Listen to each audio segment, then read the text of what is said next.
merupakan salah satu bagian ruang terdepan yang ada pada rumah Tunku Panglima Ismail, yang dulu digunakan ruang ini dia sebagai rapat para panglima-panglima dalam mengatur agresi peperangan, dan beliaulah yang menjadi salah satu panglima perang. Jadi berbeda dengan rumah Aceh yang pada biasanya, kalau rumah Aceh yang pada biasanya ruang depan ini dijadikan sebagai tempat ruang tamu para wanita, tapi justru rumah ini berbeda karena dianggap rumah ini sebagai rumah panglima dan sering terjadi musyawarah dalam agresi perang, sehingga oleh Balang sendiri atau Tunku Panglima Ismail menggunakan ruang ini sebagai ruang rapat dalam mengatur strategi perang dengan Belanda. Jadi berbeda konsepnya dengan rumah Aceh yang pada biasanya.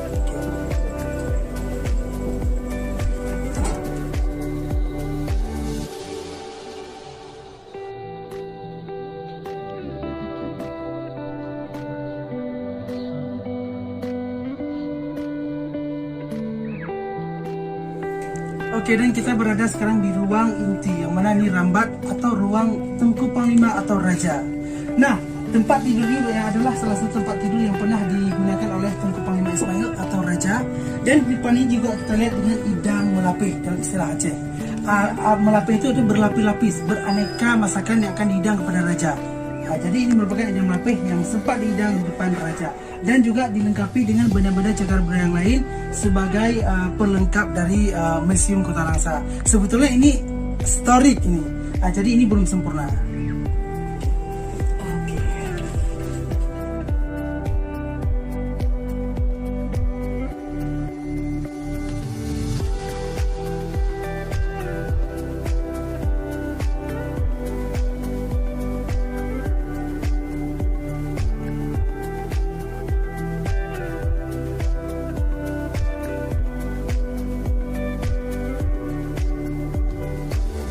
Oke, dan sekarang kita berada di ruang tenun, yaitu di rumah Tunku Panglima Ismail.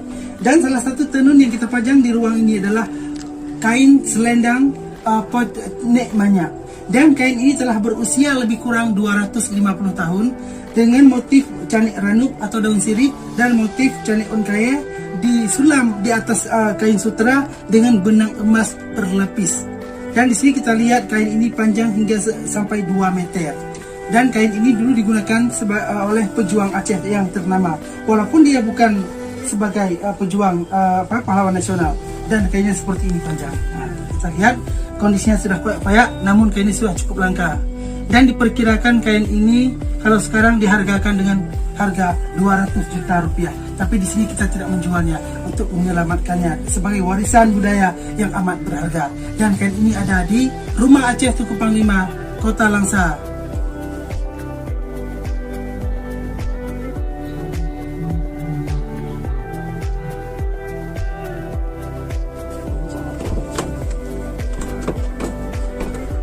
Nah, di sini kita ada satu ruang khusus yang kita tata, adalah ruang historika, yang mana di sini akan kita ceritakan tentang senjata-senjata peperangan Aceh. Yuk kita lihat. Nah, di sini juga dapat kita lihat satu koleksi dalam rumah Aceh adalah tameng atau perisai, dan perisai ini sempat digunakan pada perang agresi Belanda dengan Aceh yang sebagai benteng pertahanan. Dan kita lihat pada perisai ini juga dengan motif bintang. Mengapa motif bintang ada pada perisai? Motif bintang merupakan motif yang cukup populer di Aceh, dan ini juga pengaruh Islam, yang mana bintang merupakan salah satu wujud daripada mi'raj Nabi ke langit. Bahwa orang Aceh dulu menggunakan motif bintang ini sebagai bahwa Rasulullah mi'raj dengan mi'rajnya ke langit dengan motif bintang, bahwa telah sampai ke langit. Dan di sini dapat kita lihat satu benda lagi, yaitu pedang Bak Maapit. Nah, jadi pedang Bak Maapit ini kebanyakan digunakan oleh para pejuang-pejuang Aceh dalam peperangan dengan koloni Belanda dan Portugis. Dan pedang Bak Maapit ini kita lihat dengan motif perak dan dililit seperti anyaman tikar. Dan di sini ada namanya apit bak. Dia apit bak ini seperti motif bungung jumpa. Setiap prajurit Aceh atau panglima memegang pedang ini, otomatis mereka banyak mendapat kemenangan. Mengapa kita bilang menang? Karena setiap apit bak ketika dihempus kepada pedang musuh, tentu saja apit bak ini akan memasuki pedang-pedang musuh sehingga mampu dipatahkan pedang musuh. Sehingga dengan pedang ini banyak pejuang-pejuang Aceh yang meraih kemenangan. Dan pedang ini digunakan sampai agresi perang Belanda dalam merebut kemerdekaan Republik Indonesia. Nah, di sini dapat kita lihat juga ada satu lagi benda historika, yaitu pedang tumpang jingki. Nah, pedang ini juga untuk mematahkan pedang musuh, yang mana ketika musuh menghantam kita sebagai ini dapat ditahan dengan gagangnya yang terbuka dua ini sebagai pematah pedang musuh. Jadi dia ada fungsi, bukan hanya bentuk dan filosofinya, tetapi setiap bentuk pedang Aceh itu memiliki fungsi tersendiri. Oke, ini dia. Dan di sebelah sini dapat kita lihat yaitu manuskrip kuno atau Al-Quran yang telah berusia ratusan tahun lamanya, yang ditulis dengan tangan. Dan ini merupakan salah satu Al-Quran yang ditulis oleh ulama-ulama Aceh. Coba lihat, dan ini merupakan hasil karya dan tulisan tangan. Dan diperkirakan kertas ini telah mencapai usia 400 hingga 500 tahun lamanya. Dan kertas ini hanya dapat ditemukan seperti negara-negara Spanyol dan negara Eropah lainnya. Dan pada masa tersebut, setiap satu Al-Quran ini akan dibiayai mencapai 10 kerbau. Kalau dihitung dari sekarang, mencapai 150 juta. Artinya, Aceh pada abad ke-17 dan ke abad ke-15 telah ada kertas. Jadi, pada masa sejarah dulu, Aceh salah satu negara yang berdaulat dan maju. Dan dapat kita lihat dari warisan peninggalan Aceh, yaitu berbentuk naskah kuno yang ditulis oleh langsung tangan-tangan ulama Aceh, yang masih dapat kita lihat di rumah Aceh Tunku Panglima Ismail di hutan kota Langsa. Oke, dan di sini dapat kita lihat ada satu bagian lagi dalam rumah Tunku Panglima Ismail, yaitu pedang warisan dari Jepang dan kolonial Belanda. Mengapa pedang Jepang dan kolonial Belanda ada di rumah Aceh?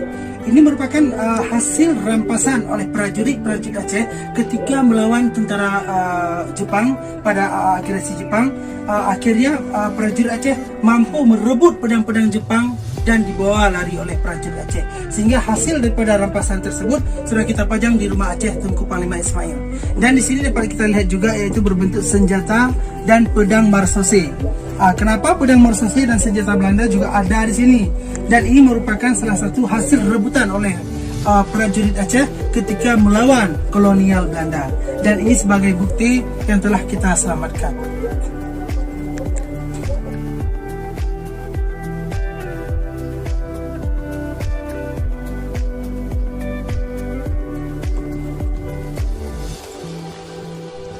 Oke, dan kita sekarang berada di ruang masak atau kalau istilah orang dapur Aceh. Nah, dalam dapur Aceh juga kita lihat ada belanga dari tembaga dan kuningan, dan ini adalah guro. Guro ini selain untuk menaruh air asam, juga digunakan untuk menaruh air bubur. Ini khusus untuk anak-anak. Dan sebelah sini dapat kita lihat juga ada beraneka macam alat masak. Nah, salah satu yang alat masak di Aceh yang paling terkenal dan ini sangat unik, namanya kanot gentut. Nah, ini apakah mitos atau fakta kita nggak tahu. Menurut orang Aceh terdahulu, kalau kanot gentut ini sedikit aja dimasak, nasinya tidak habis-habis. Ini mungkin mitos atau fakta, ini nggak ilmiah ya. Jadi ini istilah kanot gentut. Nah, ini juga disebut dengan kanot gentut. Kanot gentut itu seperti namanya dia tidak habis. Kalau istilah kalau ulu cenderamani dibilang. Ini namanya kanot gentut. Jadi bagi orang yang kepercayaan pada masa zaman dulu, ada bubur sedikit dimasak, ini cukup untuk anaknya semua. Disebut dengan kanot gentut. Ini unik ya. Ini agak ilmiah. Nah, di sini dapat kita lihat ada idang yang cukup panjang. Kenapa idang ini cukup begitu banyak piring-piring yang kita idangkan? Namanya idang melapih untuk preh jami. Orang Aceh sangat suka dalam memuliakan tamu. Setiap tamu yang datang tentu saja akan dikasih makan. Kalau belum dikasih makan, tidak boleh pulang. Itu orang Aceh. Makanya munculnya satu budaya yang namanya idang melapih panjang. Artinya panjang. Dia banyak menu bermacam makanan akan disediakan di sini untuk menghormati dan memuliakan tamu. Makanya muncul idang melapih panjang. Nah, ini dia.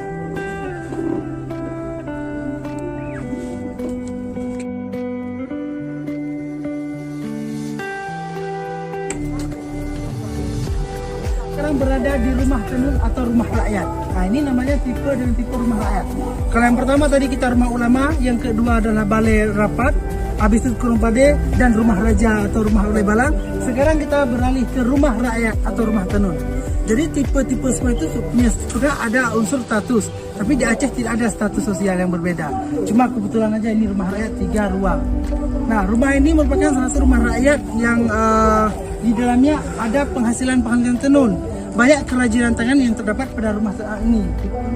Jadi kita akan melihat ke dalam. Di dalam nanti akan ada hasil tenun, hasil karya rumah ini. Dan di depan rumah Aceh tentu saja kita lihat ada namanya pohon delima. Dan pohon ini mengapa di rumah Aceh ditanam?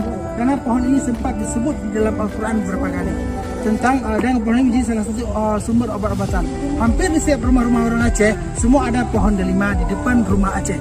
Ini ada namanya istilah kasid kalau bahasa Aceh itu. Ada unsur kepercayaan bahwa pohon delima yang ada di rumah Aceh ini sumber dari kekayaan. Bahwa dengan buah ini maksudnya orang Aceh bikin ini jadi obat-obatan. Jadi ketika ada orang sakit meminta, mereka nggak menjual, malah bersedekah. Jadi buah sumber obat-obatan. Yuk kita lihat dalam rumah Aceh. Okay.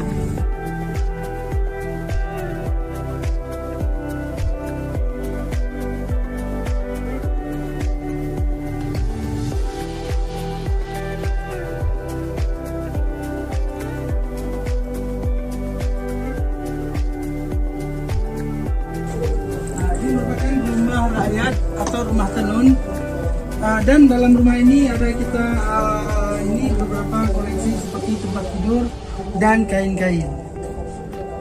Jadi tipe rumah ini memang berbeda dari rumah oleh balang atau rumah raja. Dia memiliki 3 ruang. Jadi ruang yang pertama adalah biasa di sini kamar, karena ini kita jadikan sebagai rumah tenun dan kamarnya telah kita tiadakan. Nah, dan kita lihat juga di rumah rakyat ini ada beberapa ukiran yang memang sangat sederhana, yang tidak sama seperti rumah raja atau rumah-rumah ulama lainnya. Dan di sini juga rumah ini konsepnya seperti bentuk L, dan di bawahnya ada yang namanya manyu atau istilah dapur gitu. Dan sekarang dapur itu kita ubah fungsikan menjadi salah satu tempat kita pajang beberapa tenun yang ada di rumah Aceh ini. Nah, balai ini merupakan salah satu balai juga cagar budaya, dan usianya telah mencapai 270 tahun balai ini. Dan dibangun dengan interior yang cukup kuat. Salah satunya adalah tiang dengan motif rumah Aceh juga. Cuma dia ada 4 sisi, cuma 4 bagian tiang yang dilengkapi dengan motif pucuk rebung dan tulang angin dengan motif bintang dan burung atau namanya kupu-kupu.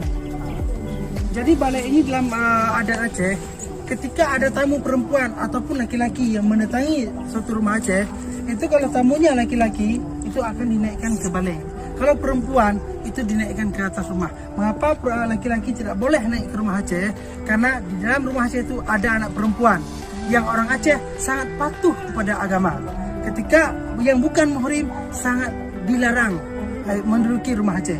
Jadi cukup hanya di balai. Sebetulnya pembangunan kampung Aceh Tamadun Peradaban ini masih kurang. Dan seharusnya jika orang yang belum dikenal dan akhlaknya belum diketahui, dia cukup hanya di pagar saja. Orang yang telah dikenal dibawakan ke balai, yang perempuan dinaikkan ke rumah. Inilah fungsi balai pada adat Aceh, untuk memuliakan tamu khusus pada kaum laki-laki, bukan perempuan. Perempuan biasanya dia ada balai ratna atau ada tabing. Nah, sehingga mereka lebih kepada tertutup, perempuan-perempuan Aceh terdahulu. Kalau laki-laki di sini akan apapun yang mereka butuh atau musyawarah, berziarah atau maksudnya silaturahmi, cukup balai bagi kaum laki-laki. Inilah fungsi balai dalam adat Aceh. Ini asalnya dari mana, Tengku? Ini asalnya dari Gading. Ini bawaan rumah ini, Raja Tengku. Jadi balai ini untuk laki-laki. Rumah Aceh nggak pakai paku ya, Tengku? Nggak ada paku dia pasak. Kalau pasak yang dibikin, dia ketika gempa itu pun lentur. Makanya rumah Aceh itu kalau ada gempa bumi maupun bencana alam lainnya, dia tetap kokoh dan masih bertahan. Karena makanya mengapa dibuat seperti itu? Karena Aceh dari zaman dahulu itu purba memang daerah gempa, sehingga masyarakat tahu keadaan alam sendiri. Sekarang aja orang takut tsunami, bangunan dan mereka tidak lagi mengikuti alam.